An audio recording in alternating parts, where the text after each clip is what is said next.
he's on to making the big decisions now in Atlanta. So thrilled for him and wish him well. What role did he have in selecting Matt McCaw, Draymond Green, and some of the other players? A great role. We operate in a very collaborative manner.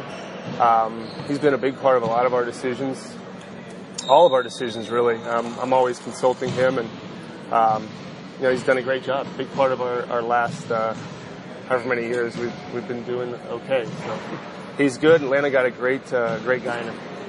Do you know Steve will coach the Finals? That's what I was going to answer. So on the Steve questions, I guess that's the beginning. Yeah. I don't know. Right now with Steve, he's doing everything. You guys have seen him around. He was in San Antonio. He's here right now. He's been in practices. He's been in coaches' meetings. He's doing everything but coaching. But at this point, he's not able to coach. I wish I could say that he was. I'm sure he wishes he could as well. But that's where we are. If something changes and he feels better, I'll sit here, or better, he would sit here and tell you. But right now, I can't say that he's going to be coaching. I know there's a ton of hypotheticals, what ifs. If he feels better and we have to make those decisions, we will. But right now, we're not putting any deadlines on should he feel better, what we will do. It'll be based on what day it is, how exactly he feels, how long he's felt well.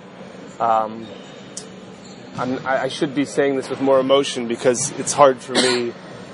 I'm kind of in this basketball mode, but he's a person and he's not feeling well, and that's what makes it hard. And more than how it reflects our team is how he's feeling.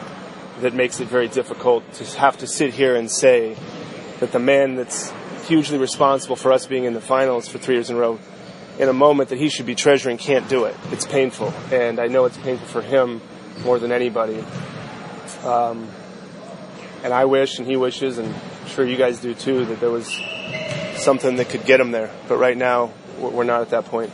Did the last procedure alleviate any of the symptoms or help at all? Kind of to be determined. Not enough to coach, but he's here, and I guess that's a positive. He wasn't in Utah, I believe it was, but he's here now, and incremental, I don't know. That's a hard one. I'm not inside his mind, and it's degrees of better or worse, but not enough where I can sit here and say he's going to coach our team. You mentioned there's not a deadline, but say he's feeling good during the finals after January. Is that an option? I think, Chris, anything's an option. This is unusual, right? And I understand that. I want to know the answer to that too. But some of this is nuance. This is not clear and concise. It's great. It's a lot of gray area. It has been, even though Mike has won all these games. This is not. There's no right or wrong way to handle this. Short of looking in his eyes, how you feeling? How do you feel about doing it? We talk amongst ourselves, but I hope that discussion. I hope we have that chance to make that determination. That means he's feeling better. I hope I'm not sitting up here. Actually, I hope I'm sitting up here again saying something good. To be honest, if he's feeling better, I'm so happy about that. That's first. I know the finals are a big deal. I get it. It's what we do. But I'd be thrilled if he just says he's feeling better. And then we deal with the basketball stuff. Is he giving you a straight answer basically every day or two of that, hey, I'm still not ready? You know what, Carl? I don't ask him every day. I guess I'm just waiting for him to say some good stuff as far as, hey, I was thinking about this. As far as him being straight with me, unfortunately, this has been a 2-year odyssey, and he's never tried to, sugarcoat how he feels, and sadly, we've been dealing with this, so I can tell, and you guys are around him, you see the ups and downs. I don't worry about him saying something that isn't true. I mean, whether that's because of our relationship or just who he is, he's not gonna put himself or the team at risk and say that he can do it if he doesn't feel like he can.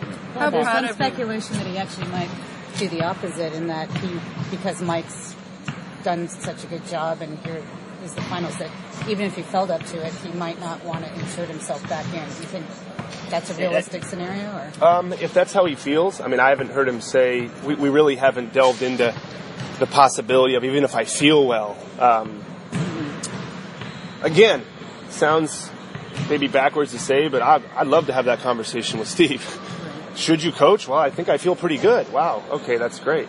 For many levels, more than basketball. But I think the interesting thing is, and you guys may pick up on it, but just his presence is very powerful in many ways. I mean, I know a lot of people maybe that watch this or read about this will think, well, he's not out there on the bench during the game. There's so much more to coaching than that, although that's extremely important here today at practice, addressing the team, pulling a player aside, game planning up in their offices.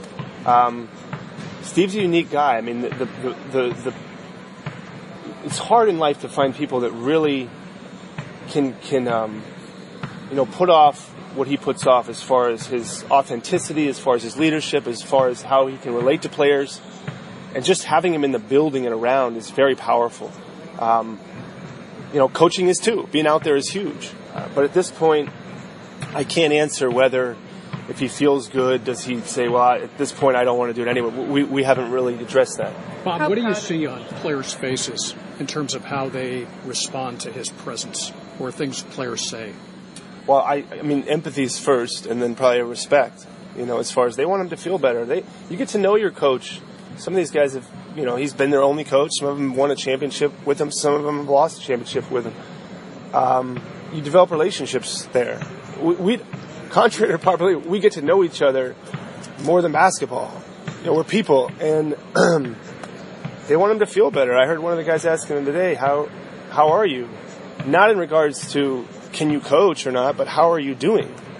And there's empathy there, and there's respect. I mean, they know what he's done for them. They know what he's done for this organization, and that means something to them. So I'm sure they wish this never had. They wish you could just be out here. We'd be talking about basketball right now. I wouldn't be sitting. I don't want to sit here and talk about this. But we got good guys, and they care about them. So it's nice to see. How proud are you of this group? I mean, not every team that lost their head coach for playoffs would be 12-0 and going to the finals. I mean, it's been a group that's withstood a lot of things. Yeah. Very, very proud of our coaching staff, our players, of Steve. This is not. I don't know. Somebody asked me, is going to the finals 3 times muted because of what's going on? Of course it is. This should be great. This should be unbelievable. And we are excited and we are proud, but our head coach can't coach. It's not an excuse, it's just a fact. And that sucks. But we deal with it. And everybody has been dealing with it and have met that challenge and have embraced it and will continue to do it. And that is a testament to the players and their fortitude and the other coaches. And Steve's ability to empower a group of coaches.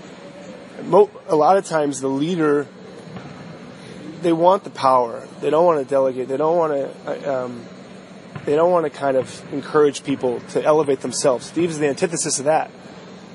Whether it's our players or our coaches, he says it's your championship. It's your pursuit. It's all of ours. It's not his alone. So that all helps. You never want to deal with this stuff, but when you do, it helps to have someone in a leadership role that uses that methodology and wants it to be a group thing. At least since the start of the San Antonio series, how much impact do you think Steve has had just behind the scenes, talking in locker rooms, being in coaches' meetings, being in practice? I mean, basically you're only removing the bench part. Well, I know this, Carl. I know even though he's not out there on the bench, you can't measure the impact of everything else. It's just like some people in life, when they're in the room and when they're not. Some people in life, you don't even know if they're there or not. When Steve Kerr walks in the room. He has that he's got that. He's magnetic in that way. So I don't know how to weight the impact, but I know it's there. And I know if he wasn't here, we would feel it. We would be worse for it, to be honest. How much worse? I don't know. But we're better when he's sitting over there. We're better when he's talking to the team. And to his credit, Mike gets all that too. And Mike they've been great partners in this pursuit. And I think, people have said, Steve, should you step away, you might feel better. This is his sanctuary. Even though he's suffering, being at home or being removed is actually harder. If we can understand that, because this is his joy. Even though it's a muted joy right now, this is the best thing that he feels. This is his fulfillment. So this is where he gets his courage, as opposed to stepping away and watching it all transpire without him. So even though he's suffering right now, at least he's kind of with all of us. Bob, he has said he does not want to come back and then have to retreat again. Have you guys had discussion like how many days in a row he has to feel capable of doing before he wants to come back and be full time on the field? We talked about it in a vague manner, not precisely saying it has to be 2 days or 3 days. Obviously, we're kind of coming up to the end, either way, win or lose. So it's a shorter runway now. It's such an interesting. What he's going through is hard. I don't think anybody can really if it was easily understood, it would be easily resolved, and it's not easily understandable. So if he woke up one day and felt much, much better at this point, I don't think we'd wait a week. Again, let's cross that unbelievably good bridge if it comes. I don't know if it's coming. I know I want it to come, but we'll see. Do you have a sense that the procedure that he had in North Carolina helped? I don't know. I mean, I don't know. Sometimes procedures like that can take some time to reveal themselves and improve the symptoms. Sometimes it's immediate. I don't know how much you guys have researched what he's going through, and I don't feel entirely comfortable with all the details, but sometimes these things improve over a month or 2 months. Sometimes they're are quicker, and that goes for all the things he's been attempting to do and seek to get himself better. So I can't say for sure right now. Bob, Thanks, thanks Bob. for the update. You're welcome. Appreciate it. Yeah.